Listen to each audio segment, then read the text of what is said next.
अस्सलाम वालेकुम, कैसे हैं आप सब? मैं बिल्कुल ठीक, अल्लाह ताला का शुक्र है। आज की ये पोस्ट स्पेशली मैं उन लोगों की हेल्प करने के लिए कर रही हूँ जिन्हें नहीं पता होता कि विटामिन डी की कितनी इंपॉर्टेंस है आपके बच्चे की ज़िंदगी में। चाहे आप पाकिस्तान में रह रहे हो या अब्रॉड में रह रहे हो, आपको इस चीज़ की अवेयरनेस नहीं होती, ना आपके डॉक्टर आपको इस चीज़ की अवेयरनेस देते हैं। बहुत सारे केसेस मेरी नज़रों से ऐसे गुजरे हैं जो कि कुछ पाकिस्तान के हैं और कुछ अब्रॉड के हैं, जिसके बाद मैंने ये फ़ैसला किया कि मुझे ये वीडियो बनानी चाहिए। आपके अपने बहन भाई के बच्चे होते हैं या बहुत ज़्यादा क्लोज रिलेटिव्स होते हैं, वो अपने बच्चों को विटामिन डी नहीं दे रहे होते, लेकिन आपके जहन में भी नहीं आता कि आप उन्हें बताएं, क्योंकि आपको लगता है कि ये चीज़ तो सबको पता ही होगी, सबको इस चीज़ की अवेयरनेस होगी। कभी कभी आप गाइड कर भी देते हैं और कभी कभी आपके जहन में भी नहीं रहता कि आपने इस चीज़ की गाइडेंस देनी है।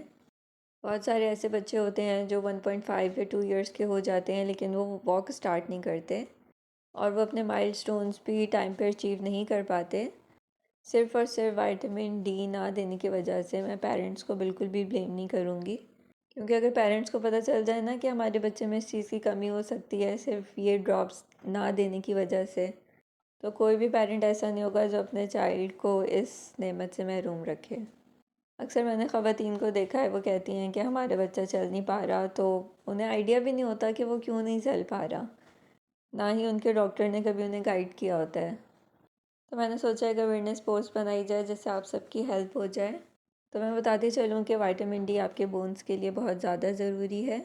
चाहे आपका बच्चा पाकिस्तान में रहता हो या अब्रॉड में रहता हो, उसे विटामिन डी देना बहुत ज़रूरी है। स्पेशली अगर वो अब्रॉड में है तो और ज़रूरी है, क्योंकि यहाँ पर धूप नहीं निकलती। इसकी वजह से विटामिन डी की बहुत ज़्यादा कमी हो जाती है, सिर्फ बच्चों में नहीं, लेडीज़ और जेंट्स में भी। और जो स्पेशली न्यू बॉर्न बच्चे होते हैं उनके लिए तो विटामिन डी बहुत बहुत बहुत ज़्यादा ज़रूरी होती है।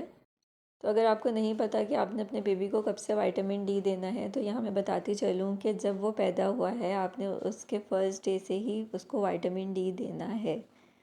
अगर आप फर्स्ट डे ना भी दे सकें तो विद इन अ वीक आप उसको विटामिन डी देना स्टार्ट कर दें, ये बहुत ज़्यादा एसेंशियल है।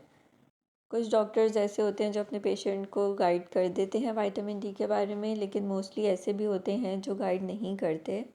तो हम सब पेरेंट्स ने इस चीज़ का ख्याल खुद ही रखना है। और जब भी आपका पहला विज़िट हो बेबी के बाद डॉक्टर के पास, तो आप उनसे लाजमी ये चीज़ डिस्कस करें क्या विटामिन डी देना चाह रहे हैं। विटामिन डी के अलावा विटामिन ए भी दे सकते हैं आप अपने बच्चे को, वो भी आप डॉक्टर से डिस्कस करें। कुछ डॉक्टर्स 6 मंथ्स के लिए देते हैं, कुछ 1 ईयर के लिए, कुछ 2 इयर्स तक के लिए। इस वीडियो में मैं आपको क्वींस हाउस दिखा रही हूँ जो कि लंदन में है। अच्छा, यहाँ जाके मेरी बेटी शुरू से लेके एंड तक, जब तक हम निकल नहीं गए क्वींस हाउस में, वो कोई नहीं ढूंढती रही कि मुझे दिखा दें क्वीन कहाँ है। चलें अब हम अपने टॉपिक की तरफ वापस चलते हैं। तो ये मैं आपको बताती चलूँ कि आपने 2 इयर्स तक तो आपने मिनिमम देना है, आप उसके बाद भी दे सकते हैं विटामिन डी। अच्छा, इसकी डोजेज है न्यू बॉर्न से लेकर 1 ईयर तक के बच्चे के लिए आप 1 ड्रॉप दे सकते हैं, और जैसे ही आपका बच्चा थोड़ा बड़ा होता है तो आप 1 ड्रॉप से उसको 2 ड्रॉप्स कर देते हैं। इसके कोई भी साइड इफ़ेक्ट्स नहीं होते। अक्सर बच्चों की बोन्स भी इसी वजह से वीक होती हैं। Vitamin D calcium and phosphate को रेगुलेट करता है आपके बच्चे की बॉडी में, जिससे आपकी बेबी की बोन्स स्ट्रॉन्ग होती हैं, और इसके अलावा ये टीथिंग में भी बहुत हेल्पफुल रहता है। विटामिन डी से इम्यून सिस्टम बहुत अच्छा हो जाता है। इसके अलावा लंग्स एंड हार्ट सिस्टम को वो इम्प्रूव करता है। जब भी आप बेबी को विटामिन डी देने लगें तो आप एक चीज़ देख लीजिएगा कि उस पर विटामिन D3 होना चाहिए। तो इसके लिए बेहतर यही होता है कि एक दफ़ा आप प्रिस्क्रिप्शन लिखवा लें अपने डॉक्टर से। जो बच्चों के विटामिन्स होंगे वो आपको वही लिख कर देंगे, वही सजेस्ट करेंगे, तो आप वही विटामिन्स यूज़ करें।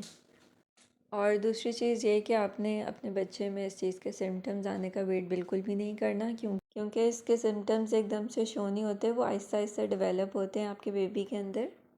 एंड 8 to 9 मंथ्स में वो थोड़े से अपीयर होना शुरू होते हैं, और वो इतने स्लाइट सिम्टम्स होते हैं स्टार्टिंग में कि आप उससे आइडिया भी नहीं लगा सकते कि आपके बच्चे को कुछ हुआ भी है। जैसे जैसे बेबी बड़ा होता है, 1 साल बाद आपको उसके थोड़े प्रोमिनेंट सिम्टम्स नज़र आना स्टार्ट होते हैं। तो आपने सिम्टम्स आने का बिल्कुल भी वेट नहीं करना। आपने बेबी की बर्थ से विद इन अ वीक आपने विटामिन डी देना स्टार्ट कर देने हैं। ये वीडियो आप जितना चाहे अपने फ्रेंड्स एंड फैमिली में भी शेयर करें ताकि ज़्यादा से ज़्यादा लोगों को इसकी अवेयरनेस हो, ताकि किसी के बेबी को भी इस चीज़ से ना गुजरना पड़े और कोई भी पेरेंट इस वजह से परेशान ना हो आइंदा कभी भी। अल्लाह ताला सबके बच्चों को सेहत और तंदुरुस्ती सलामती वाली ज़िंदगी अता फ़रमाए और मुझे भी आप लोग अपनी दुआओं में याद रखिएगा। फिर मिलेंगे किसी और अवेयरनेस पोस्ट के साथ। अगर मेरी वीडियो आपको पसंद आई हो तो आप लाइक शेयर एंड सब्सक्राइब कर दीजिएगा। Thank you so much. अल्लाह हाफ़िज़।